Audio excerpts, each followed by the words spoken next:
everyone. Hi there, and welcome to today's Daily HUD, where we give you the latest updates in gaming and esports. I'm, of course, Sierra. And I'm, of course, Dom. Now, we want to give a big thank you to all the folks watching this. And if there's an event that we're not covering enough or that you think we're covering too much, let us know in the comments below.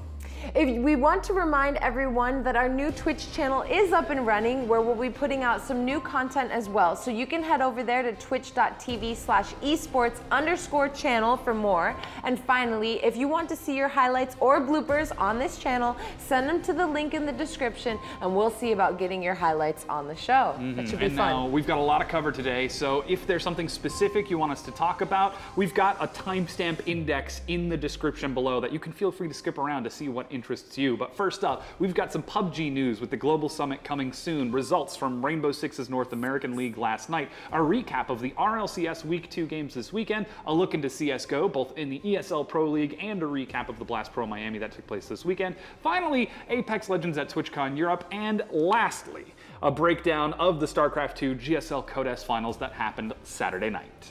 First up, let's look into PUBG, as today marks the beginning of the PUBG Global Summit in London. The best teams from all around the globe have competed in their own regional leagues. The top from those leagues are about to compete in a round-robin group stage over the next 3 days, whereupon the top 8 will advance to the grand finals and the bottom will drop into an elimination bracket. From there, it's a battle of the best, as the first place prize walks home with $150,000 in addition to whatever gets added to the prize pool by players who purchase relevant cosmetics in the game. This tournament should give us a good taste of what regions we should be watching out for come time for the World Finals later this year. But until then, tune in to FaceItGlobalSummit.com for more information. Yeah, and now looking towards the Rainbow Six Pro League, the Americas region went through their second to last week yesterday and concluded late in the evening with a battle between top teams Evil Geniuses and Reciprocity. While most teams have been eliminated from the competition so far, we still got some exciting matches to talk about. Rogue opened up the day against Rise Nation, taking a win in a close set at a 7-5 overall. Accelerate then played against Space Station Gaming in our second matchup, tying it 6-6, and though the match went even, both teams had already been eliminated from the chance to advance to the Rainbow Six Pro League Season 9 finals. Yeah, and now our final match is the one we were just talking about. First place versus third, Evil Geniuses challenging Reciprocity. This matchup had the potential to decide the two teams who would advance to Milan. If Evil Geniuses won, it would be EG and Dark Zero. Otherwise, it would come down to a three-way tiebreaker scenario for 2 spots between those top 3 teams. Now, this matchup went the distance, each team going blow for blow, keeping even in the paces, but when it finally came down to it, EG found themselves at match point 6-5 on round 12. And ultimately, in that last round, the final decider, EG managed to hold the defensive line with a new strategy, and Reciprocity broke along the shores of Evil Genius's bastion. With EG's win, they eliminate the chance of a tiebreaker and secure their tickets to the Milan finals alongside Team Dark Zero. Up next, we look at Rocket League, as this weekend saw week 2 of Season 7 in the RLCS. In Europe, both Vitality and Team Solo Mid look very strong, having won all their matches so far and only dropping a single game apiece. Both PSG Esports and Team Bricks have managed to even up their overall scoreline in the standings with their own wins, bringing them up to 1-1 overall, whereas FC Barcelona and Mouse Esports dropped their sets this weekend, leaving them stuck at 1-1. It's still only week 2, so there's plenty of room for the standings to get shaken up a bit, but it looks like we're already seeing some leaders clear their way ahead of the pack. Yeah, in North America, we're seeing a pretty similar story, with G2 taking an early lead in the standings at 3-0, though not every game has been rainbows and roses for them, as 2 of their matches have been 3-2 sets, and the third was a 3-1. Still victories, but not as close as you want it to be. Now, tied in second place is Cloud9 and NRG Esports, but Cloud9 is your team to watch here, as C9 are 2-0 without dropping a single game so far. The middle of the pack is still close in competition, with Space Station Gaming, Evil Geniuses, and Splice all within touching distance of each other and the top 2, but we're already starting to get a bit concerned for both Rogue and Ghost Gaming, who are at the bottom of the table. While Ghost Gaming has been winning matches, their matchups haven't been favorable in the first few weeks, so maybe their luck will turn later this split as they look towards easier opponents. But Rogue, on the other hand, they had a competitive set against G2, the current leader of the standings, and their second match was against Cloud9, who, again, haven't dropped a single game so far. Again, we're looking to see if their luck will turn against easier opponents, as the RLCS Season 7 will return this coming weekend. Now it's time to turn our attention to Counter-Strike Go, specifically looking towards the Pro League results from this weekend. Before we discuss in a bit more detail, the Blast Pro Miami took place on Friday and Saturday, and Dom, you were able to attend. It was awesome. That sounded really fun. Following the new format changes, we'll kick things off with the Americas region. Energy qualified out of a group during this weekend, qualifying at last second with the map differential. Both second and third place teams were also tied at a 2-1 in matches, but Energy's overall map score was higher, netting the tiebreaker and allowing them to advance immediately to the finals. United and Renegades aren't eliminated just yet, as they'll have a chance to compete in round 2 against some of the other teams, but from our other groups, it has to be said that INTZ Esports has been fully eliminated from the competition with their 4th place. Yeah, and this double elimination setup is really working out.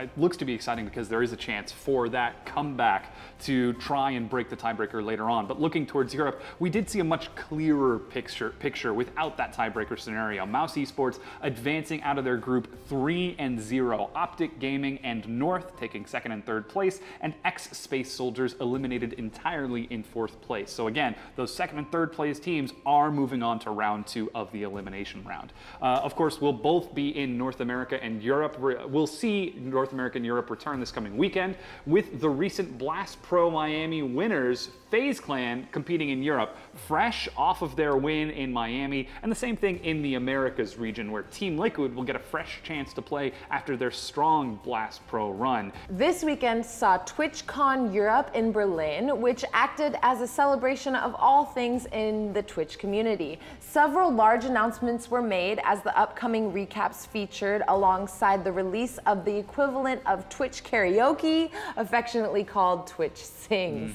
Fans had plenty of awesome chances to celebrate their love for the streaming community, but we here at the Esports channel have had our eyes set on Twitch rivals Apex Legends. Without a competitive format in place yet, Twitch Rivals is the closest thing to a tournament scene, and while TwitchCon wasn't the first debut of competitive Apex, it acted as a litmus test moving forward. Yeah, and it did turn out to be relatively compelling. The tournament again followed the split format similar to what we've seen in previous Twitch Rivals and the most recent Fortnite World Cup Open Online Qualifiers, which also took place this weekend. Effectively, each team is given 4 rounds to play all at once, hoping to earn as many points as possible by placing high and getting eliminations. Now, each player competing had their own computer and streaming setup at the convention, so as viewers, you could hop in and view their point of view and perhaps even hop into their game at any time if you wanted to follow it. At the end of the day, however, it was Team Rogue that walked away with their healthy $500,000 to their name, with Huskers, Sweet Dreams, and Dropped running the show. Now, favorites NRG ended up coming in 2nd overall with a good performance, but it should be noted, competitive Apex is still very much in its infancy, so significant growth is expected over the course of the next few months. We have to ask the question, is it going to go the way of Fortnite, in which anyone can drop in and you're just given a time frame to play a few games, or is it going to go the way of PUBG, a more team-oriented aspect where you play against specific teams in a tournament format? We don't know, but who's to say? Yeah, exactly. I'm not quite sure. Yeah. But people are getting really excited about having this Fortnite layout format just because of the fact that anyone can play in the competitive sphere. Absolutely. I mean, the average players of the 19 who advanced to the World Cup Fortnite finals is 17 years old. There are 2 14-year-olds wow. who are going to earn $50,000 just for competing. in the grand finals. I believe one from Brazil, and I think the other is from Europe. Oh, fantastic. So again, this drop-in structure is very clearly working. They have a very clear viewer base, but from the esports side, we've got to wonder a little bit more about the competitive narratives of these players over time. Exactly. But hey, that's a discussion for another episode. Finally, though, we're going to get a chance to take a look at Starcraft2, the GSL Code S finals. I got the opportunity to go in depth and write a little bit of analysis on this series, so let's dig right in. Classic opened game 1 of the best of 7 with a confident maneuver, choosing to challenge Maru in micro with an early blink stalker push. If executed perfectly, Classic should have been able to slowly pick apart Maru's natural, forcing him to stay contained, limit his mining and gas income, all while safely expanding his own economy into a potential third for a mid-game timing push. But Classic made a mistake in his execution in about 15 seconds into what should have been a several-minute long harassment window, blinking directly on top of Classic's army with an apparent misclick, losing a hefty number of stalkers. Despite the mistake, Classic stuck to the plan, trying to consistently harass with those stalkers, but his micro just wasn't up to par, especially after losing a large number in his initial stalker force. Maru held out against the aggression and almost perfectly calculated the number of units necessary to counter push against Classic, shoving him across the map, immediately forcing a desperate fight at Classic's freshly warped third base, and shot it, along with Classic's army and probes, into smithereens. Yes. Game 2 opened with Classic returning to a similar aggressive strategy, but instead of a blink stalker timing, Classic opened with a proxy gateway and started harassing with only 2 stalkers. Maru was completely unprepared as his natural got stalled and took a significant portion of damage, though it did inevitably survive, and Maru was locked inside of his own base. Now Classic buffed up his stalker numbers to put the pressure on and amassed a number of Phoenixes to look for the old 1-2 punch to try and end Maru early, before he would get a chance to find that critical mass of bio and upgrades. It seemed as if Classic was more intent on bullying Maru into submission than actually beating him into submission. Maru, however, seemed more than happy enough to just sit in his own base and sandbag the defense until late game. Ultimately, though, the harass wasn't enough, and it came down to a proper army versus army fight as Maru expanded out. But this time, Classic was able to use Maru's defenses against him, pushing his Marines into the SCV line, locking siege tanks onto the ramp. 2 or 3 Psystorms later, and Maru was done for. The match was all evened up.